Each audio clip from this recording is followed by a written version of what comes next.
My name is Kashmir. I'm a DJ producer, and I've been making dance music for the last 10 years. But I actually started out producing hip hop.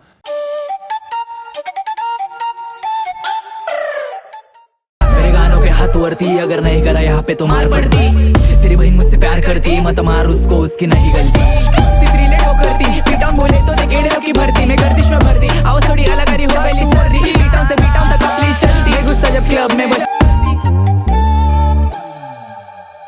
So when I was producing just like Kashmir music, it was mostly just me, right? Okay. So I would start trying to find a melody that I really like or an instrument that I like, and that would be the inspiration. Once I believed in that, that would be enough. I would build a whole song, right? But it's different doing this album because it's so collaborative. Right. So I wanted to go into it very prepared, but also open to the ideas of the people that I was working with. So I came to India with like 60 beats at the beginning of this album. And I did something like 10 days working with as many artists as I could. Sometimes it would be 2 artists in a day. Yep. I wanted to make sure that I had extra beats just in case they didn't like the first one, that eventually we'd land on something that really inspired them. And I wanted to not be so prepared that I would hinder their creativity. Like I had ideas for the songs, but I wanted to be open. And oftentimes, that's where I found the most success is I work with people, I help them edit and steer them in a direction that I think is better if there's 2 options. But there was so much talent on this album that it was best for me to sort of get out of their way in most cases. I came with a wish list, absolutely. You know, I was a bit new to the scene, so most of the guys I knew were like the biggest guys, you know, like IKKA, Divine, Krishna, Raftaar. And then, you know, I was educated about some of the other people who made the album that became some of my favorites, you know? Like, I didn't know Mishra before, Yungsta, Dabzee, Nazz. Some of these guys that initially weren't on my radar, but... And then Riar Saab, actually, who's now, you know, just having a massive hit. He was just in the studio next to mine. And we passed each other by. I was like, hey, what are you working on? So I listened to some of his music. And then I played him something. I was like, would you want to get on this? And he was like, yeah. So it was very organic in some cases. A nice experience after so much Hindi to have an English rapper in there, because I could really feel everything that he was saying. His energy is crazy. I gave him, you know, I think my favorite beat from the album, the hardest one, because I just knew he would kill it, and he did, along with Yashraj. But yeah, he's something else. The time when I almost had no personal life. You know, at the beginning, getting started with Kashmir, I knew that I had to outwork everybody. I was new to the dance scene, so I pretty much gave up. Most of my friends just knew me by the back of my head because they pass by my room and be like, what's up, Nazz? And I would just be like, hey guys, and then I'd turn around, you know, I'd get back to working on music. But then I think through relationships, you know, you know, I had an amazing girlfriend. It didn't work out, but, you know, loving somebody really teaches you that you need to make time for them. And I think as men also, we get caught up a little bit in this idea that, well, if I make money and I just provide for somebody, then they should be happy. Right? But it doesn't work. It really doesn't work like that. You need to spend time. There's no substitute for spending time with people.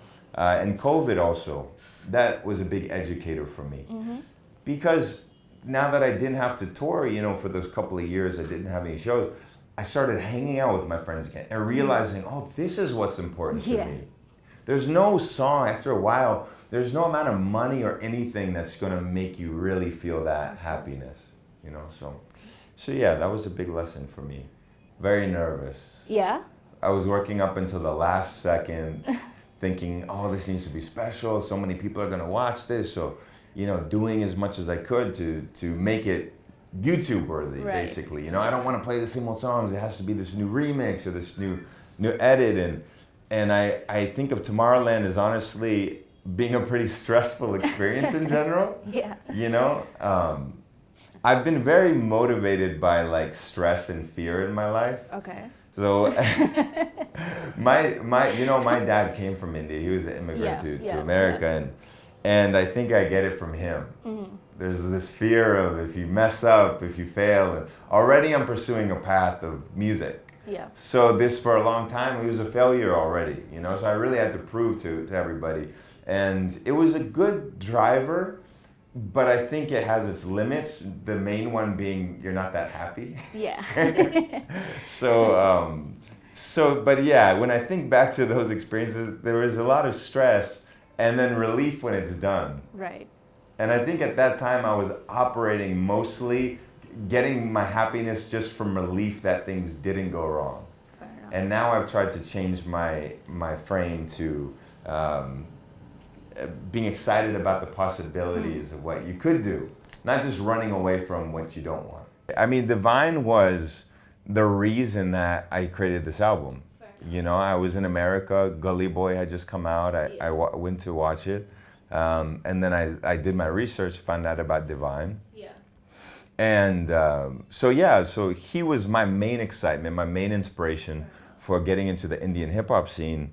And after I had made this first track I did with him called Lionheart, it was before the album, I realized that I didn't want to just dabble, I wanted to go full in. And you know, we were talking to different record labels about who to put it out. And Divine was the one who said, I really think you should put it out on Mass Appeal, and introduced me to them. So I felt that we had a really close relationship, you know, and I obviously admired him a lot. We worked on some songs, worked on 2. And, you know, it went on, it was a little bit difficult, you know, to get responses from him. Sending him messages, sending him the song, giving him updates. And it was getting close to the album to be released. So I was like, listen, I'm just gonna go ahead and get this mixed, get this mastered. And then he wrote me back and he was like, hey, I'm not sure about this song. I think we should try something else. Yeah, it has to be like perfect. Yeah. You know, but at the time that he said that to me, it was pretty late. So I messaged him back and I was like, listen, man, this breaks my heart, but this is too close to the album coming out, you know? And I told him that it hurt because he was my main inspiration for making this album. Yeah, I'm so happy with the outcome. Yeah. That's the good news is that, you know, and so many of the best songs came from the smaller artists who had no drama. Mm-hmm. The smaller guys have no drama. They just want to make the best song and put it out and share it with the world. They're happy to be collaborating with me, and I'm so happy to be collaborating with them. So it's filled, you know, some of the comments that you get online maybe from people who just want to hear the biggest artists. Maybe some of them will be disappointed because they don't see Divine or whoever. But I think for me, it's an incredible album.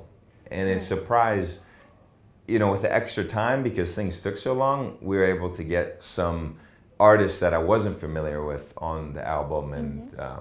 And I'm actually very grateful. So maybe it was meant to be for that reason. I can play it for you now if you have a speaker or something.